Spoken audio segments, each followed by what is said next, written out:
Do you think that Harry and Meghan changed the royal family dramatically? Remember, Meghan was only here for 3 years. Do you think they've had a transformative impact on the royal family, or are they just carrying on as normal and, you know, stoically just getting on with the job? No, I think Meghan and Harry have had a hugely negative impact on the royal family. I think the damage is everlasting and continues. And I think that the tragedy is that they tried terribly hard to help Meghan. After all, Charles escorted her into the wedding in St George's Chapel. The Queen assigned over half a dozen people to look after Meghan, try and help her get into the ways of the royal family. But they could never win. We know now in hindsight that Meghan never really intended to stay. Her guest list to her wedding showed her real ambition was to be a star in California. Royal commentator Tom BOWER is claiming that Meghan Markle may have been planning her break from the royal family from the very beginning. And according to him, the clues were right there at her 2018 wedding to Prince Harry. Now that's a bold, and honestly pretty controversial, statement. So today we're going to take this claim apart step by step, look at what BOWER is actually suggesting, and ask the bigger question. Are these real warning signs, or just hindsight rewriting the story? Let's get into it. So here's the core of BOWER's argument. He believes that Meghan's approach to joining the royal family was never fully aligned with staying within it long-term.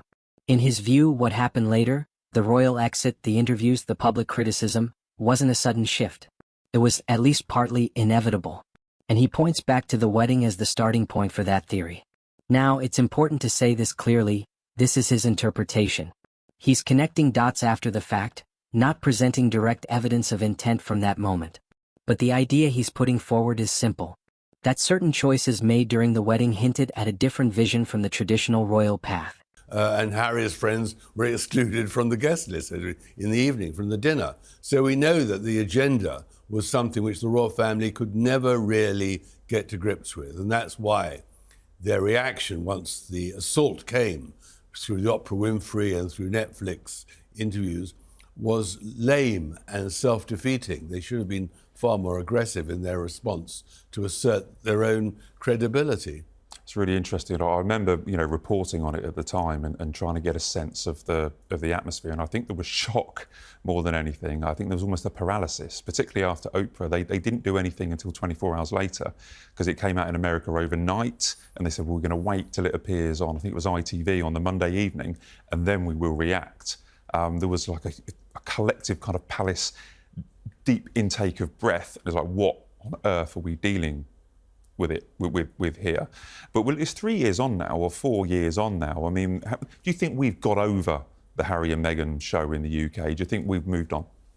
No, because after that was the publication of Spare, Harry's biography, which peddled even more lies and more trouble, and was, of course, again, a worldwide bestseller, because until then, the world was fascinated that two royals could be so disloyal and treacherous. They'd never had that in their lifetimes before. I think there's a waning interest in them now. People are beginning to see the truth, which I exposed 2 years ago in my book, Revenge. I mean, the truth about them is they are narcissistic and intent on self-glorification to profit from their notoriety. But at the time, no one wanted to believe it. That's always the problem with iconoclasts. They tell the truth, but no one actually wants at the time to believe it could be that bad. Well, people have heard what they've had to say the last 4 or 5 years, you know, through Spare, through Netflix, on Oprah. People have listened to what they have to say, and some, you know, a lot of people their popularity has gone down since they've told their story. We can talk a lot about the past, okay? We can talk a lot about the failures at the palace, or the problems or the mistakes that Harry and Meghan committed or deliberately inflicted on the royal family. Where do they go now? Where, in 4 or 5 years' time, if we're sitting down here talking about Harry and Meghan again, and Thomas Markle, and Harry and Meghan's relationship with the royal family, where are we going to be? What's the future for the Sussexes? Well, the future for the Sussexes, I think, is pretty grim. I think that they're on a permanent decline. But they will, whenever they need money, whenever they need publicity to stoke their reputation, they'll drop another little bomb. I mean, we're still waiting, of course, for Meghan's own autobiography, which I'm sure she is penning. She is a good writer, and it'll be filled with vitriol and filled with lies. I mean, she will not tell the truth because she wants sensational headlines. That is the ultimate weapon she can deploy. But I just think that the royal family at the moment here in London is a bit sad. I mean, the illnesses, of course, have undermined their attraction, undermined their visibility. And that, of course, what grieves me most is, of course, that pleases Meghan and Harry. They are the epitome of good health.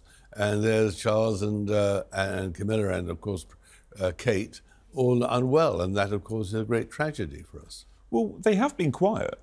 I mean, I don't remember Meghan saying anything for months and months and months, possibly last year, maybe. I mean, she's been incredibly quiet. Can we give them some kind of credit here? Have they reined in their attacks because they understand that the King and Princess of Wales are seriously unwell? So let's talk about these so-called clues. BOWER and others have pointed to a few key things. First, the guest list.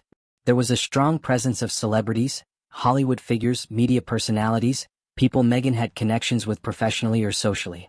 At the same time, some members of her extended family were either absent or had a very limited role.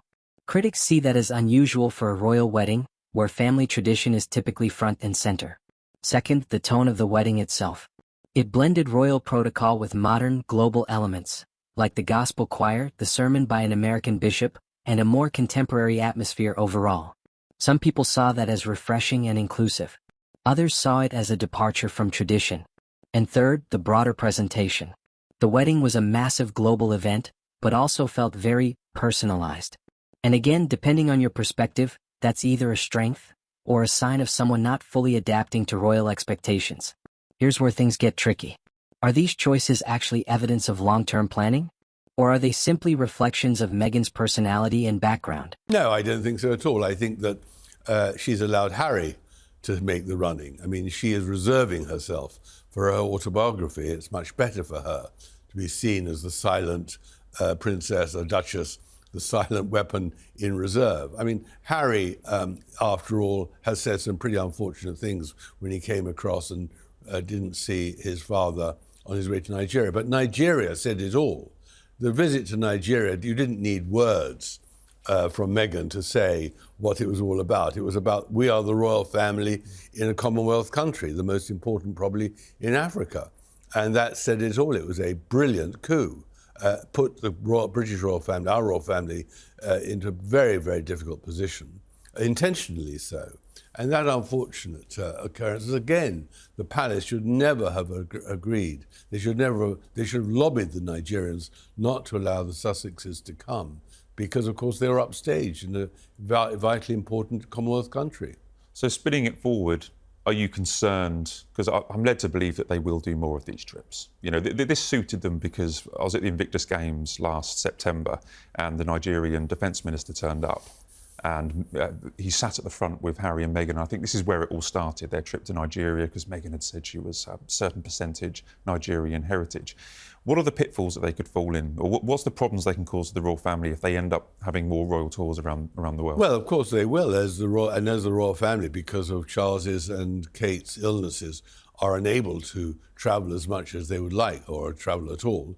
The presence of Meghan and Harry in Commonwealth countries will be absolutely damaging to the royal family. And that, of course, is a serious problem because, after all, Anne can't travel and, William rightly feels he should be with his own children and wife. So it's very difficult. The only question is whether the British Foreign Office and number 10 can persuade Commonwealth countries not to host Meghan and Harry because it's damaging. In what way is it damaging, Tom? Well, it's damaging because they appear as royals. They appear as representatives of the British royal family, and they're like a not. rival royal court. So exactly, and they're not. They are doing it for their own self-promotion, to profit from their association with the royal family, the same royal family who they deserted and have humiliated and have damaged. And that's the problem, that Meghan delights in this. But what's interesting is that she's really so unpopular. Despite her unpopularity in America now, and obviously in England, she still manages always to create, understandably, a furor when she travels. And that is her intention, because she loves the spotlight. Everything is geared to her self-promotion. Well, the self-promotion was always going to be the problem. So when the late Queen signed off on the Megxit agreement, it was that they couldn't use the royal titles to make themselves money. They couldn't use HRH. They couldn't use Sussex Royal. That was the key, the key settlement part of the settlement that really stopped them from doing what they wanted to do. Do you feel, therefore, that they are pushing the boundaries and that maybe they are overstepping the line and maybe the King needs to step in again? Well, I think there are two things there. First of all, the problem is that they betrayed. They actually, in the end, ignored the agreement that they settled on because allegedly they were going to California for privacy and to leave the royal family. And they've done the exact opposite. But I think part of the problem has been the weakness of the King. He should never have agreed for their children to get royal titles after the Queen's death. And he should have stripped them of their titles and actually made a declaration that they're no longer representatives or members of the royal family. So what we really have here are two competing narratives. On one side, critics like BOWER argue this was always going to happen. The signs were there. The break from the royal family wasn't a surprise, it was a trajectory. On the other side, supporters of Meghan and Harry see it very differently. They argue that the departure was a response to real challenges: media pressure, lack of support, a difficult adjustment to royal life. And from that perspective, the wedding wasn't a clue. It was a genuine moment of hope before things became complicated. So why is this idea gaining so much traction now? Because it simplifies a very complex story. The idea that it was planned all along is easy to understand, easy to debate, and, let's be honest, very clickable. It turns a messy, emotional situation into a clear narrative. But real life, especially when it comes to family and relationships, is rarely that simple. What do you think? Were there real clues at the wedding, or is this just hindsight reshaping the story? Drop your thoughts in the comments and I'll see you in the next video.